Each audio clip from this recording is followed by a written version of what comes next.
Ahora vamos a hablar de las enfermedades causadas por estreptococos piógenes. Algunas de las enfermedades causadas por estreptococos incluyen la faringitis, la fascitis necrotizante y la fiebre escarlatina, pero hay otros. Aquí tenemos algunas de las enfermedades que vamos a discutir: faringitis, infecciones de piel. Similar al estreptococo, el piógenes puede causar distintas infecciones de piel y ya hemos cubierto algunas de estas, ya hemos hablado de la erisipela o la celulitis. La fascitis necrotizante también es otra entidad que debemos discutir aparte. Y tienes la fiebre escarlatina, shock tóxico y complicaciones no supurativas como fiebre reumática y la glomerulonefritis post-estreptocócica. Una de las enfermedades más comunes causadas por estreptococos piógenes es la llamada faringitis bacteriana.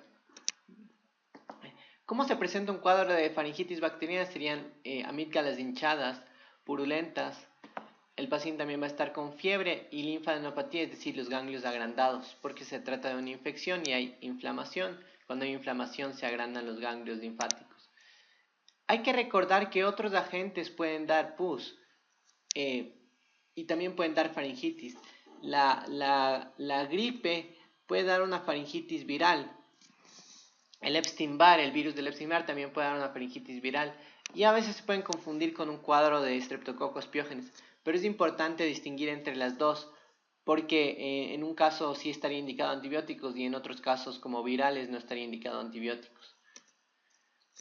Muchas veces se puede hacer una prueba de streptolicina. Ahí se usaba la prueba del ASTO para detectar la presencia de estreptococo del grupo A. Y si la prueba es positiva, eso nos daría un índice diagnóstico para confirmar estreptococos piógenes y dar antibióticos. Siempre se debe confirmar la presencia de estreptococos mediante un cultivo faríngeo, aunque no se realiza en muchas de las emergencias aquí en el país. Ahora que ya hemos hablado de la faringitis bacteriana por estreptococos, es importante mencionar una de las consecuencias que puede ocurrir cuando uno no trata una infección por estreptococos. Esto es lo que llamamos la fiebre reumática. ¿Qué es lo que ocurre acá? Tenemos un cuadro inicial de infección por estreptococos, pero si esta no es tratada, pueden ocurrir consecuencias inmunológicas graves de esta infección no tratada. Cuando uno tiene una infección por estreptococos, va a comenzar a generar anticuerpos contra el estreptococos. Ahora, ¿cuál es el problema de formar estos anticuerpos? Es que el estreptococos tenía lo que llamamos la proteína M. Y la proteína M en su estructura se asemeja bastante a proteínas del cuerpo. Se asemeja bastante a proteínas presentes en el corazón. Y eso significa que si uno genera anticuerpos contra la proteína M, esos anticuerpos podrían detectar las proteínas del corazón y confundirse, si quieren decirlo así, en un mecanismo que llamamos mimetismo molecular.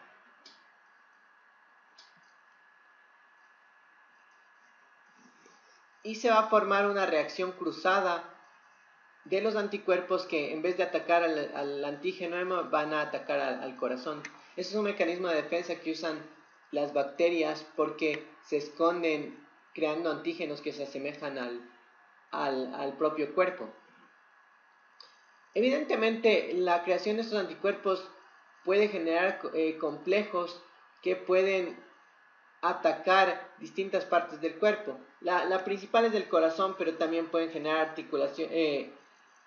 manifestaciones articulares o manifestaciones en el sistema nervioso central y dar un cuadro de fiebre reumática que se da por los llamados criterios de Jones. Los criterios de Jones son la poliartritis, la carditis, eritema en la piel y también pueden dar lo que se llama la corea de Sydenham, pero eso sería una afectación del sistema nervioso central. ¿Qué puede ocurrir con el tiempo por estos anticuerpos? Pueden generar una afectación de las válvulas, pueden afectar el corazón, pero específicamente las válvulas, y llevar a lo que se llama estenosis mitral.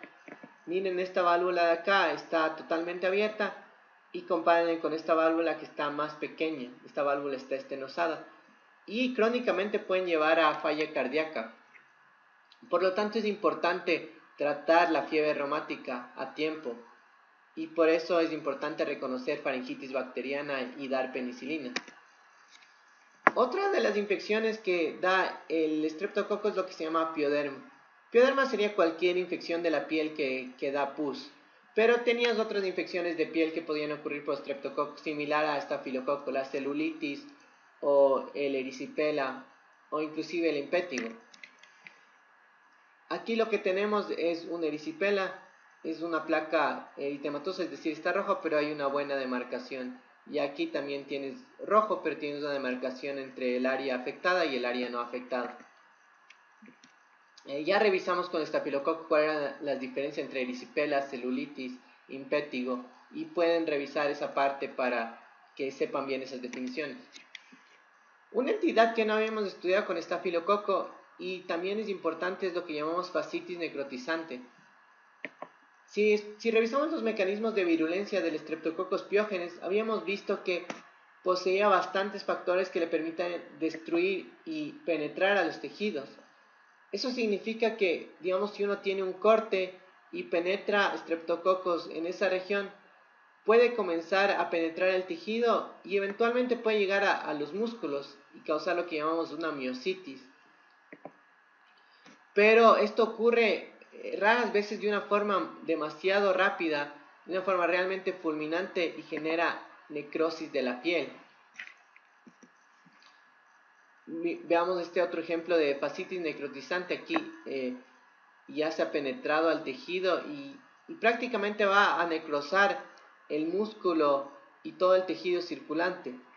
La fascitis necrotizante es una emergencia y tiene que hacerse un diagnóstico rápido para dar primero antibióticos, pero también tiene que haber debridación quirúrgica. Realmente para tratar el cirujano va a entrar al quirófano y va a sacar el tejido muerto.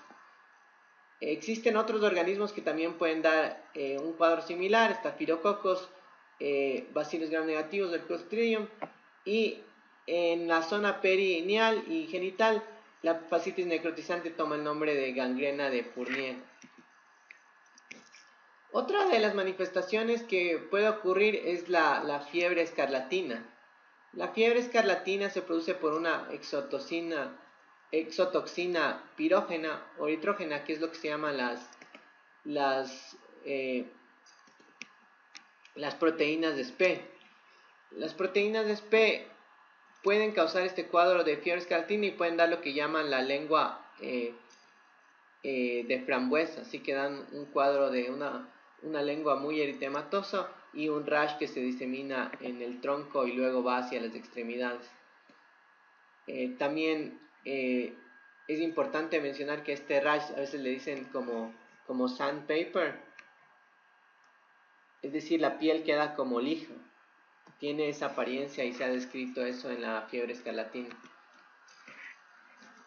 Hablemos de otra entidad que habíamos visto con estreptococos y con estafilococos, que era el síndrome de shock tóxico.